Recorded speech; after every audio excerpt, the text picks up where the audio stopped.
So one of the things we're going to be doing is having, a weekly roundup. I sometimes think of it as the dementia weekly roundup because I believe Donald Trump has dementia. He can't not show signs of dementia. He can't stop being demented, and he can't not show signs of it.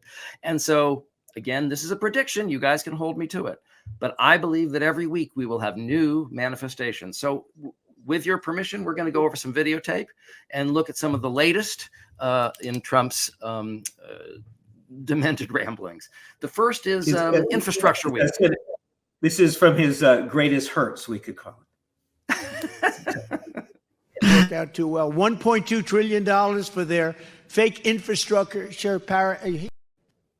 Okay, so what we're seeing here is something that I've been talking about, which is phonemic paraphasias. Okay, this is a sign of dementia where people can't complete a word. They have a stem of the word. And usually what they do, and what he's done, and you've probably seen this in a lot of these like supercut reels that, they show on Comedy Central and Twitter, where he says, mishes instead of missiles and Christmas instead of Christmas. So these are all examples of phonemic aphasias.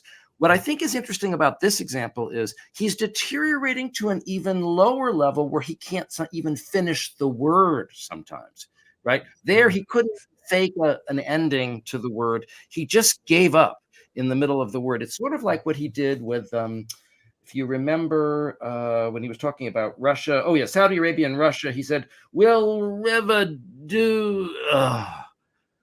Right. So he's where he even a fake word, right? He just degenerates into speechlessness. So anyway, that's all I want about that example. Was there anything you wanted to say about it? No, that says it all. Okay. All right. Well, now I really let's listen to what I call Master Lock Wow. Master Lock closed down. I used to use Master Lock all the time. When I was a little child, I'd take Master Lock, I'd go being nice, lots of nice little puzzles. You put them. All right, keeping an eye on this campaign event in Waukesha. By the way, Fox cut away at that point because he's sounding insane. Okay, so Master Lock. Okay. I think what's happening at these moments, okay, is he literally is drawing a blank, right? I don't think he knows what Master Lock is. It's a padlock, right? With the blue emblem on it. I used to lock up my bike with it when I was a kid, right? First of all, nobody has fond memories of Master Lock, so that's just, but what he knows is that there are angry working class white people, right? Because a Master Lock factory closed down. So he wants to identify with Master Lock. Master Lock, how I remember Master Lock. As a kid. Okay, so nobody has sentimental memories of Master Lock. But because the reason I'm mentioning this is a lot of people say, well, how can you make the differential diagnosis between when he's just lying and when I'm going to introduce this confabulating, where he basically, this happens to people who have dementia, that when their memory is blank, nature abhors a vacuum. So they fill it in. Sometimes they fill it in just with sounds and sort of superlatives like, wow, great, wonderful. We'll get to that with Gettysburg. Wow. But the other thing they do is just make up a story. They make up a memory of something. Okay. So one way you can tell the difference between when Trump is lying, and actually the fact that he's such a pathological liar is great sort of camouflage for his confabulation. But the difference is, number one, when you tell a lie, it has to be comprehensible to work, right? And there's a purpose to it. I want to convince you that I'm great. I want to take your money. I want to attack somebody. Okay, if it makes no sense, then it's not going to serve any purpose for me. It's not going to convince you of anything. And that's what happens when people are demented. They make up a story that's bizarre, that couldn't have happened, that everyone knows, but that that's how they're manufacturing a memory. So he doesn't know what a master lock is. So he's saying, I remember bim, boom. He's starting to use sounds, bim, bam, and he's using, and I used to do puzzles. And with the puzzles, there's no puzzles on master lock, right? He's making something up. He doesn't know what it is. So, but I think maybe the way his demented thought process is working is like you unlock something, like you unlock a puzzle or a clue. So maybe he's thinking like it's a lock, you unlock, that's like a puzzle where you unlock. So I remember I did puzzles on the master lock. But you see, we're talking about a breakdown in thinking here, right? That's so fundamental. And one thing our audience should know, at least about the way that the brain works, is the brain never spews out random thoughts. all thoughts have some kind of source or connection to previous Right. thoughts.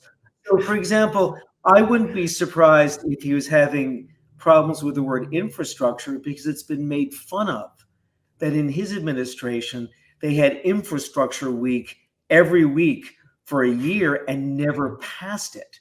And the one thing he knows is that Biden has tremendous credit for having passed it with a bipartisan Congress. So the fact that he was struggling over that word makes sense to me, because part of what happens with dementia is when things are loaded emotionally, it can sometimes overwhelm articulation. Like it's a little bit too loaded. So he has a hard time getting that word out. It's not like he randomly had some other word he couldn't say. It was infrastructure. And Master Lock, that whole notion of locking something down, of solving a puzzle, I mean, it almost expresses his difficulty trying to unlock his own thinking. I mean, that's how I would at least. It's harder than man, woman, person, camera. It's such a genius. It's harder than identifying a lion. Okay. Well, look, I feel this is a historic moment for us starting our first podcast. And I feel really that we should, in that spirit, have a few words of Trump's Gettysburg Address. Absolutely. Could we hear that? Where our union was saved by the immortal heroes at Gettysburg. Gettysburg, what an unbelievable battle that was. The Battle of Gettysburg, what an unbelievable, I mean, it was so much and so interesting and so vicious and horrible and so beautiful in so many different ways. It represented such a big portion of the success of this country. Gettysburg, wow. I go to Gettysburg, Pennsylvania to look and to watch. And the statement of Robert E. Lee, who's no longer in favor. Did you ever notice that? No longer in favor. Never fight uphill, me boys. Never fight uphill. They were fighting uphill. He said, wow, that was a big mistake. He lost his great general. And they were fighting. Never fight uphill, me boys. But it was too late. I'm sorry, the look on your face. You just, I couldn't launch into what I was going to say because I started laughing, looking at the look on your face. And that's an appropriate look. Oh, he's so disorganized. Yeah. It's extraordinary. He's grasping different associations, but not able to put them together, except to say that Robert E. Lee is not as respected as he once was. Robert E. Lee fought against the Union in the Civil War. He got the racism right. That was the one thing he knew. He that was his North Star. Okay, he wanted to throw some red meat to the racists. So you notice they don't like Robert E. Lee. That's the one part where I think he was lucid. It's true. But the things I want to point out about this, what was with the Irish accent? Yeah, a lot of people commented that. I don't know is the answer, but I don't think he does either, because he's making it up, right? He's making it up. Some of the things that I want to point out are, number one, we talk about how people who have dementia use superlatives as filler words, right? I would suggest to you that Donald Trump is completely disoriented at this moment. He doesn't know what Gettysburg is. I don't mean he doesn't know the true spirit of Gettysburg, or, he's historically ignorant. He doesn't know a lot about it. I mean, you could have dropped him in a cornfield. Okay. He is disoriented at that moment. He knows it's something with a civil war and a battle. You know what I mean? But he's saying, wow, Gettysburg. Wow. Amazing. Like it was beautiful and horrible. And see, these are all these superlatives because he doesn't know, actually can't, he's struggling to form a thought about it. Then he pivots to a loose association. That's part of what made this country great. Has nothing to do with what with Gettysburg. And then I love this part. He goes, I come to Gettysburg, Pennsylvania to stand and to watch. Well, first of all, we know he's never come to Gettysburg, Pennsylvania, right, to have some solemn moment of reflection. But I think what he's doing, and it's the same thing I think he did with man, woman, camera, right? Man, woman, camera were not the words on that test. I think he was literally naming the things that he saw in front of him. He saw a man, he saw a woman, he saw a camera. I think that he's saying, I come to Gettysburg and I stand and I watch. And that's what he's doing right now. He's standing and he's watching, but he's not comprehending. He doesn't know what's happening. He doesn't understand the context. He doesn't know what Gettysburg is. And now, of course, he has to confabulate. right? Because if he's drawing a blank, he has to make up. Maybe one of my colleagues suggested maybe he was looking at a hill. He's standing on the battlefield. Maybe he's looking at a hill and made up a story about the hill.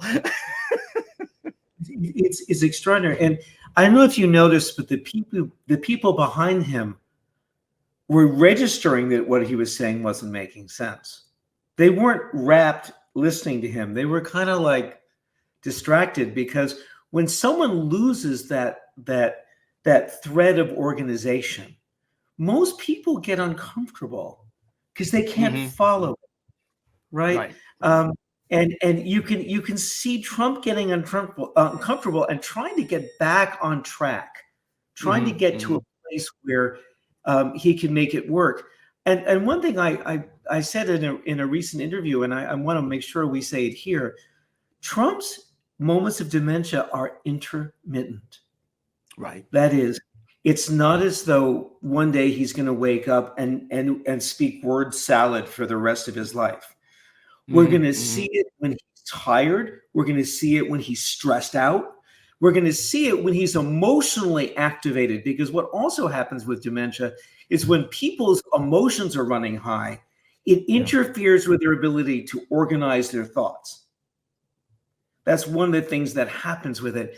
That's why we're starting to see on Saturday at a fundraiser, he began talking about the Democrats as Gestapo and Nazis. And he started talking about how ugly Jack Smith was and swearing.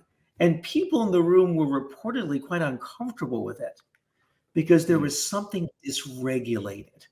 So dementia doesn't just mean you can't follow your thoughts or you lose words.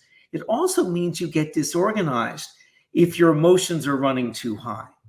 Yeah, that's a very good point. And again, it's sort of this hiding in plain sight, because he's already so erratic and outrageous and, breaking every boundary, so that when he starts to deteriorate and become more erratic and more, impulsive, he said, well, that's just Trump being Trump. Yes, but I keep saying the Trump you see today is the best one you'll ever see, because he's going to get more like Trump, right, in a more infantile and sort of pure id-like way, with even less ego controls as his brain begins to shrink. The last thing I want to talk about in terms of our Trump roundup, and then I really want to bring on our guest. I'm very excited about our guest, Dr. Vince. Is I want to talk about Trump falling asleep in court.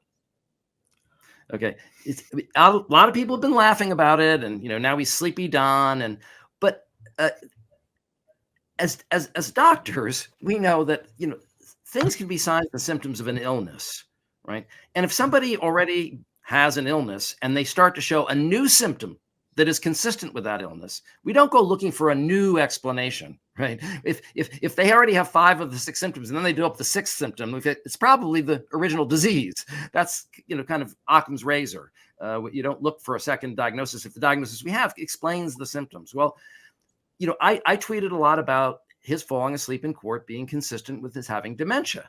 And of course, I got a lot of pushback. People saying, no, he's on benzodiazepines because his lawyers don't want him to have an outburst. Or no, he can't get his stimulants, so he's falling asleep. Or no, he's under stress and he's sleep deprived. Or no, he's showing his contempt for the judge. I just want to point something out here. This is a statistical argument, but follow me here. Defendants never, ever fall asleep in court. When I say never, ever, I mean that I've spoken to dozens of lawyers, and there's lots of, look at legal Twitter, people saying I've been a lawyer 50 years. It's never happened to me. It's never happened to one of my colleagues. I've never heard of it happening. Okay. Lots of defendants on any given day. There are thousands of defendants who are on drugs, who are not on the drugs they want to be on, who haven't had enough sleep or are under stress and who have contempt for the judge. They're not falling asleep. None of them are falling asleep. Okay. So it means something, when he's falling asleep, and he's doing it compulsively and involuntarily. He's done it like 5 out of 7 days or 5 out of 8 days. Okay. So, and he knows he's being ridiculed for it. So it's not a strategy. Okay. He knows he's being made to look weak, but he can't stop. And his lawyers have adopted strategies to keep him awake. They've given him papers to go through, like little coloring books or something like you give to your kids, I guess, when you go to the restaurant to keep them occupied. they, Bring out they the have, crayon. you have a child's menu. But anyway, they have a lawyer sitting next to him who is just there to kind of like jostle him, awake. That's her only job. When someone goes to the sidebar, they stay with him to make sure he doesn't pass out in between. So he's really fighting an involuntary falling asleep. It's not just a one-time thing and the other thing is, it's very common for people with dementia to fall asleep involuntarily during the day. So maybe one explanation for why you've never seen a defendant fall asleep in court, because there usually your adrenaline is going, you're totally focused, you're in the dark, because you've never seen a demented person on trial before. When was the last time you saw a demented defendant? Never. And that's why the Venn diagram is basically one defendant. There's one defendant who's falling asleep. It's Donald Trump. And by the way, it's not just falling asleep. He's also farting. So he's losing control of his basic biological functions. I need to get that in. I'm with you on that. I think also if we keep thinking about the personality disorder and the dementia, right? One thing that's very clear that's been true about Donald Trump for a long time is he needs to be stimulated constantly. I mean, in the White House, people said he would get bored after 2 minutes if you didn't keep him engaged. And so the fact that he needs stimulation in order to feel, I don't know, alive or powerful, and then or conscious. Add to it, right? But then add to it cognitive decline.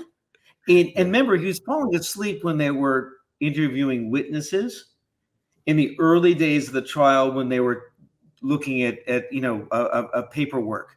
But supposedly when Stormy Daniels was testifying, or Hope Hicks, he was not falling asleep during their testimony. No, he was actually cursing.